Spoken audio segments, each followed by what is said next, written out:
अपने मन को शांत कैसे रखें, बुद्ध ने बताया है। चलिए अब आगे बताते हैं। इससे पहले इस चैनल पर नए हैं तो सब्सक्राइब कर लें। बुद्धा स्टोरी। हम सभी जानते हैं कि व्यक्ति का मन बहुत चंचल होता है। यही कारण है कि मन अशांत रहता है और कई तरह के सवालों का जन्म भी अशांत मन के कारण ही होता है। यदि आप जीवन में शांति चाहते हैं तो इसके लिए ज़रूरी है मन को शांत करना। लेकिन मन को शांत कैसे किया जाए?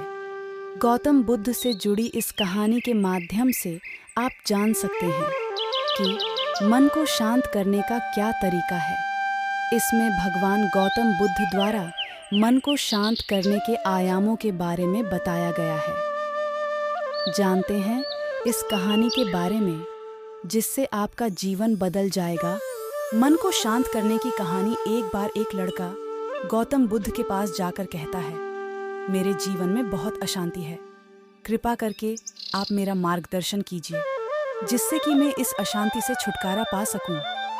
गौतम बुद्ध लड़के से जीवन की अशांति का कारण पूछते हैं। लड़का उत्तर देता है, अत्यधिक विचारों के कारण मेरे भीतर बहुत सारे विचार आते हैं जिससे मेरा मन अशांत रहता है। बुद्ध मुस्कुराते हुए कहते हैं, ऊपर आकाश की ओर देखो और बताओ कि तुम्हें सूर्य दिख रहा है। लड़का ऊपर देखता है और कहता है, धूप दिख रहा है। बुद्ध उससे पूछते हैं कि अगर तुम लगातार धूप में खड़े रहोगे तब क्या होगा? वह कहता है, मुझे अत्यधिक गर्मी लगेगी और शरीर में बेचैनी होगी। बुद्ध लड़के से कहते हैं कि अगर धूप में खड़े रहने से तुम्हें गर्मी लगती है तो इसमें दोष किसका है, सूर्य के ताप का या तुम्हारा? लड़का कुछ सोचने के बाद कहता है, इसका जवाब आप भी बताइए। बुद्ध कहते हैं, सूर्य का काम है ताप देना और ताप का काम है गर्मी लगना। ऐसे में तो दोष तुम्हारा ही है कि तुम धूप में जाकर खड़े हुए। तुम्हें अगर शीतलता चाहिए तो तुम्हें छांव में रहना होगा।